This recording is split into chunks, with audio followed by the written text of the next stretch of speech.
Attendez, c'est pas fini. Quatrièmement, oui, il y en a encore trois. Non, c'est terrible. On ne peut pas intervenir sans être chercheur.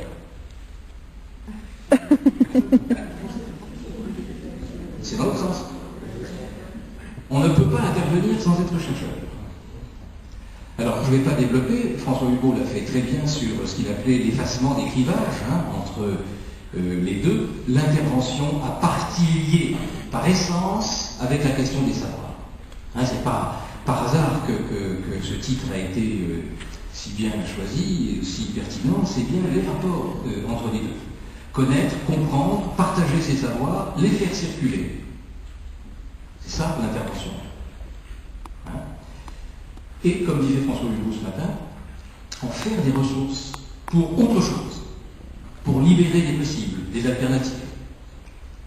Il y a même une époque, il y a fait allusion, je crois, dans une intervention dans le fil des discussions ce matin, il y a eu une époque, par exemple, où nous produisions du savoir sur le système client, enfin sur les gens, et puis nous mettions ça dans un rapport, et puis nous nous remettions le rapport à notre commanditaire. Très souvent, il ne se passait pas grand-chose après. J'ai même des rapports qui se sont terminés et ont fini dans des coffres-forts, qui sont jamais sortis. J'ai une autre expérience d'un rapport qui a été reproduit à 15 exemplaires numérotés. Et le comité, non, je ne peux pas inventer ça. Le comité de direction s'est réuni, le directeur général a remis à chacun membre du comité de direction le rapport en situation et dit je reviens dans 1h15 quand vous aurez lu le rapport, et il les a repris à la fin comme si c'était de la dynamite. Bon, on sait se tenir quand même, il n'y avait rien. Donc c'était cette idée que c'est parce qu'on ne sait pas que ça ne va pas, et quand on sait, les choses vont aller mieux. Donc là, on ne peut pas intervenir sans être quelque part chercheur. Alors il ne faut peut-être pas mettre une majuscule, on n'est pas chercheur professionnel, peut-être c'est pas marqué sur la feuille de paie, sur sa carte de visite, mais être intervenant, c'est développer une activité de production ou de coproduction de savoirs locaux, et comme disait François Hugo, qui ne sont pas seulement strictement locaux, au sens de hasardeux, les hasards des choses, anecdotiques, d'une espèce de localisme qui les viderait de toute valeur. Non seulement ils contiennent ce qui peut, par un travail d'une autre nature, produire des savoirs généraux, mais en eux-mêmes, ils disent déjà quelque chose au-delà d'eux-mêmes. Cinquièmement, enseigner et intervenir permet d'apprendre et de se développer en tant que praticien. Alors, je vais le redire de la même façon que l'autre. Donc, on ne peut pas se développer en tant que praticien sans enseigner et intervenir.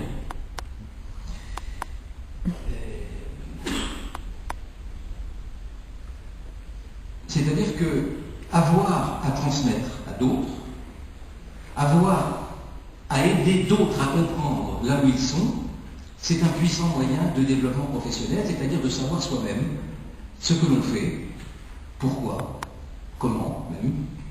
Ça oblige à se mettre en position méta, à penser sa propre pratique, à la modéliser, plus ou moins, à la formaliser, à la dire. Mais aussi ça aide à construire de la distance. C'est-à-dire que si je dis, pour penser ma pratique que je transmets, j'ai par rapport à ma pratique et à ces objets une prise de distance qui fait partie intégrante du professionnalisme de l'intervenant, et notamment des intervenants internes, dont la question est comment je peux m'y prendre pour arriver à développer à l'intérieur de moi cette capacité de distance et de distanciation. À dire, même si ça ne dit pas le tout, voire même si ça ne dit pas l'essentiel, le passage par le dire est tout de même extrêmement précieux pour autrui et pour soi-même. Alors il y a eu à plusieurs reprises, et encore tout à l'heure, un regret qui a été exprimé de la part de nos jeunes futurs vieux collègues, qui est de dire racontez-nous des trucs un peu, alors comment vous faites, méthodologie, vos méthodes, vos modèles, d'être un peu l'oncle Paul de l'intervention. Oncle Paul, C'était dans Spirou, le Paul racontait l'histoire. C'est encore avant. Alors, je trouve que vous avez raison de dire qu'il y avait un manque de récit. C'est bon le problème. C'est qu'un récit de terrain ne peut pas être inclusif. Hein, quelqu'un a parlé ce matin, je crois que c'est encore François, de description fine. C'est-à-dire le grain d'un récit d'intervention, s'il n'est pas fin, il n'est pas grand-chose. Alors on ne peut pas ici, à 100 personnes, là, être dans le grain fin de l'intervention. Et on voit bien que derrière cette demande, il y a aussi une demande de l'ordre de la transmission. Alors dites-moi un peu comment vous faites. Là, vous en parlez à des mots méta, mais c'est quoi vos pratiques? Alors c'est la question de l'apprentissage. Hein. Est-ce qu'on peut apprendre ces choses-là autrement qu'en les faisant? C'est donc les rapports entre l'apprendre et l'agir, apprendre pour agir, mais agir pour pouvoir apprendre.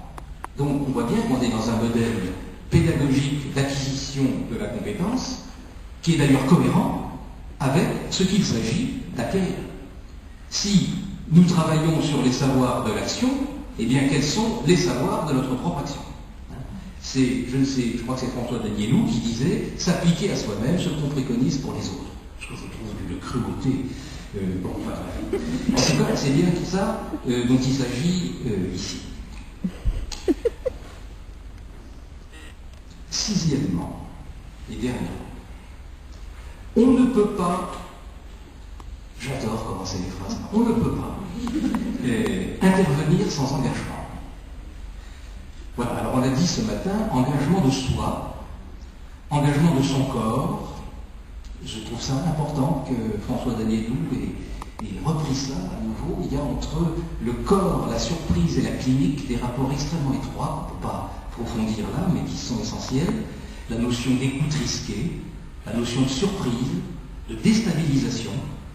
C'est-à-dire que le risque, la surprise et la déstabilisation ne sont pas des accidents du travail de l'intervenant, mais des instruments de son travail. C'est quand même pas la même chose. Simplement, il faut accepter de s'affronter de faire d'une certaine manière un métier qui expose à l'énigme, à l'inédit, à ce qui va nous déstabiliser. Jusque dans notre corps. Mais aussi, on l'a dit, on ne l'a pas dit dans les termes où je vais le dire maintenant, mais je crois que c'est de ça dont on parlait, un engagement militant. Alors, je ne sais pas si ça plaira, mais un engagement militant, et cet engagement militant, il est ancré dans un certain nombre de refus qui étaient présents au début de l'exposé de François Hugo ce matin.